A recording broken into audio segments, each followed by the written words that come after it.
Welcome back to SK1Kids and we're back again with another video of mine and आज हम लोग जो discuss करेंगे it is quite interesting topic क्योंकि आपके पास कोई भी बॉडी है, कोई भी सिस्टम ऑफ पार्टिकल्स है, उसमें आपने लीनियर मोमेंटम की स्टडी की होगी। You can get a very simple equation for that कि किसी भी तरीके से रोटेट कर रहा है, वाइब्रेट कर रहा है, ऑसिलेट कर रहा है, लेकिन जब तक एक ट्रांसलेटरी मोशन हो रही है, ये आगे जा रहा है, इसकी centre of mass position change कर रहा है, then the linear momentum of the center of mass is given by total mass of system of particles times the velocity of center of mass। तो ये linear momentum find करना बहुत easy होता है। what the center of mass of the system, the mass times में the velocity vector of the center of mass।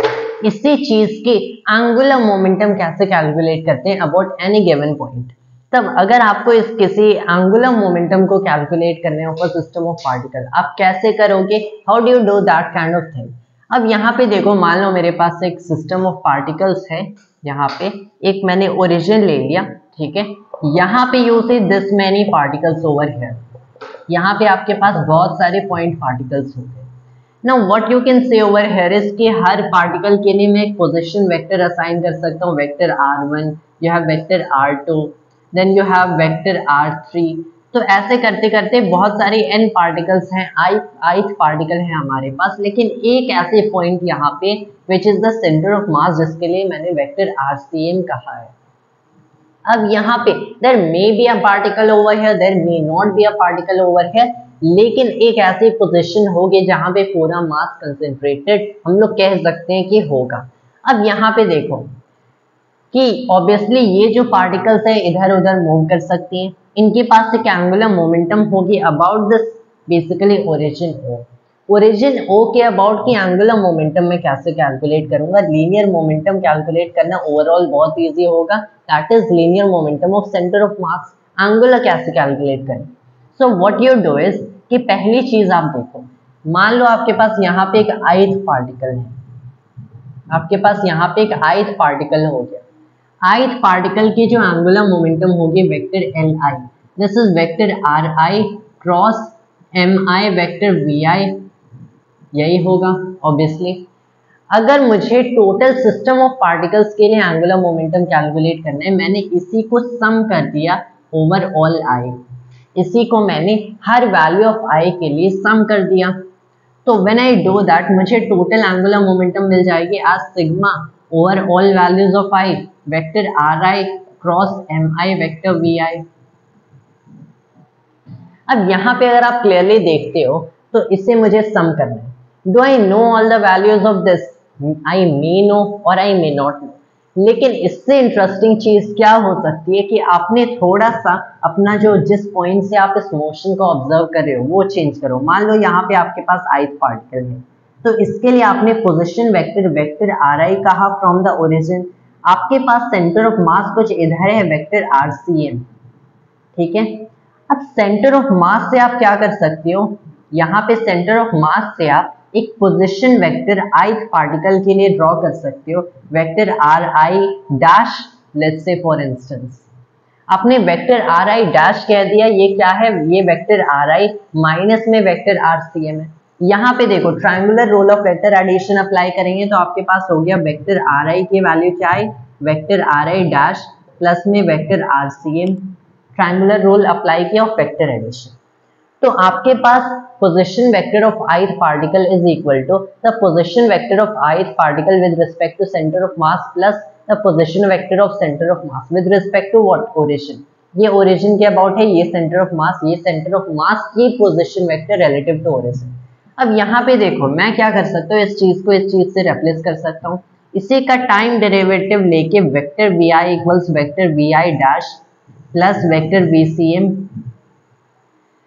इस चीज को मैंने इस चीज से भी रिप्लेस कर दिया। So here you get sigma over all values of i। यहाँ पे आपके पास हो गया vector ri dash plus vector rcm plus में क्रॉस में here is a cross product mi vector vi dash and plus में हो गया वेक्टर vcm।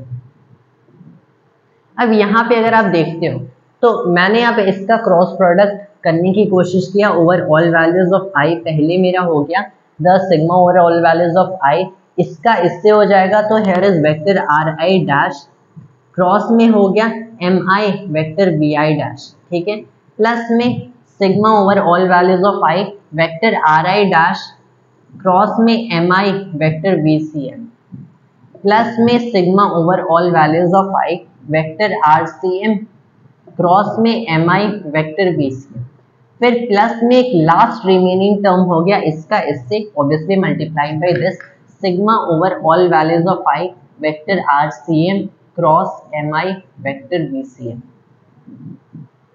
यहाँ पे आपको ये चार टर्म्स दिख रहे हैं, but two of these terms will actually reduce to zero. कौन कौन से? ये वाला अगर आप टर्म देखते हो एंड ये वाला टर्म देखते हो, ये दोनों जीरो के इक्वल होंगे। क्यों जीरो के इक्वल होंगे? Because they are giving you information about the center of mass with respect to the center of mass itself। कैसे?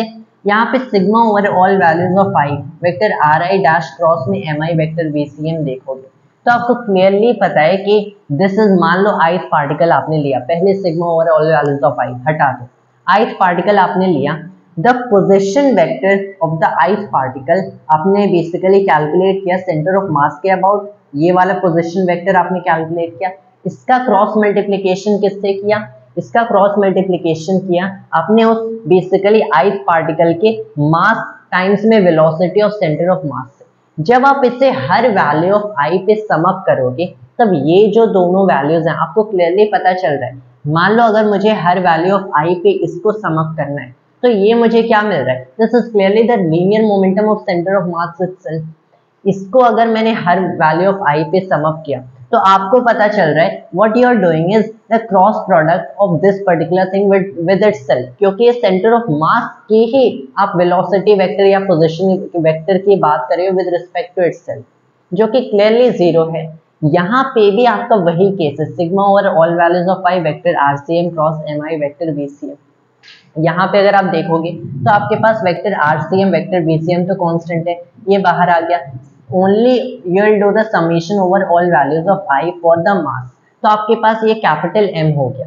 तब यहाँ पे अगर आप देखोगे if I am right I missed up a term over here, यहाँ पे मेरा वेक्टर आर आई डैश हो गया, मैंने इसी टर्म को दोबारा ले गया। No problem, mistakes like that happen often. तो यहाँ पे हाँ, now this is a more accurate term.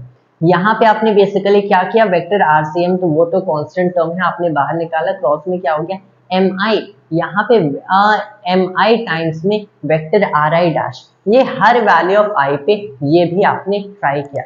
लेकिन अगेन हर वैल्यू ऑफ आई पे ट्राई करेंगे so this again giving you the information about the centre of mass with respect to centre of mass itself, जो कि अगेन जीरो आ रहे। तो ये term zero हो गया, ये टर्म जीरो हो गया, क्योंकि they are talking about the position and velocities of centre of mass with respect to centre of mass itself.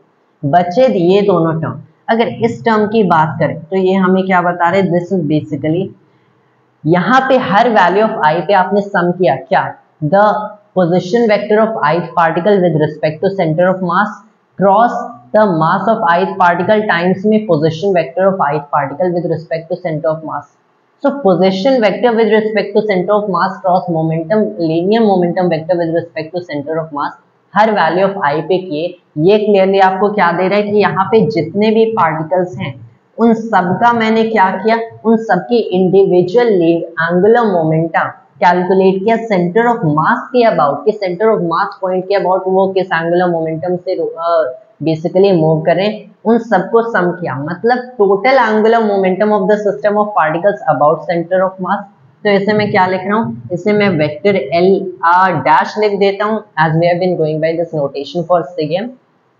ये जो टर्म बचा ये बेसिकली इक्वल हो जाएगा, यहाँ पे क्या बेसिकली सम किया, vector R C M the position vector of centre of mass cross में मास ऑफ ith पार्टिकल यहाँ पे है टाइम्स में क्या हुआ था, velocity vector of centre of मास। इसे हर वैल्यू ऑफ आई पे सम किए, ये दोनों टर्म्स क्लियरली कांस्टेंट है। हर वैल्यू ऑफ आई पे आपने मास ऑफ ith पार्टिकल सम किया, मतलब आपको पूरे सिस्टम ऑफ पार्टिकल्स का मास मिला। सो दिस इज क्लियरली, अगर आप इस चीज को ऑब्जर्व कर सकते हो, so this thing is clearly, ये आपको क्या दे रहा है, vector R C M cross में कैपिटल एम हो गया क्योंकि इसी पे समेशन होगी, वेक्टर बी सी एम। तो ये चीज हमें क्या बता रही है, the angular momentum of the centre of mass about this origin O, क्योंकि अबाउट दिस ओरिजिन O ये centre of mass vector BCM से मूव करे and about this origin O ये centre of mass vector RCM पे located है and इसकी total mass capital M है। इसका मतलब क्या, this particular thing is the angular momentum of the centre of mass itself about this origin O। मतलब मुझे क्या मिला कि इस गिवन सिस्टम में, आपको इस गिवन सिस्टम ऑफ पार्टिकल्स में ओरिजिन O के अबाउट जो total angular momentum of particles मिलता है, this is the angular momentum of the particles about the centre of mass plus में the angular momentum of the centre of mass about the origin O। इन दो factors का सम होगा। ये आपके पास क्या है, this is basically the angular momentum about centre of mass and यहाँ पे ये हो गया of centre of mass about what, about O, and this is total angular momentum about O। तो ये टर्म्स आपको याद रखने हैं यहाँ से क्लियरली। तो हमें बेसिकली यहाँ से पॉइंट क्या है of the shooting of this video to show you कि कैसे किसी भी सिस्टम ऑफ पार्टिकल में जो एंगुलर मोमेंटम किसी भी गिवन ओरिजिन के अबाउट होता है वो दो फैक्टर्स से आते हैं, एक एंगुलर मोमेंटम जो कि सेंटर ऑफ मास उस पॉइंट के अराउंड रख रहा है, दूसरा एंगुलर मोमेंटम जो कि system of particles around centre of mass के हैं। That was all for today's video of mine and thanks to all viewers.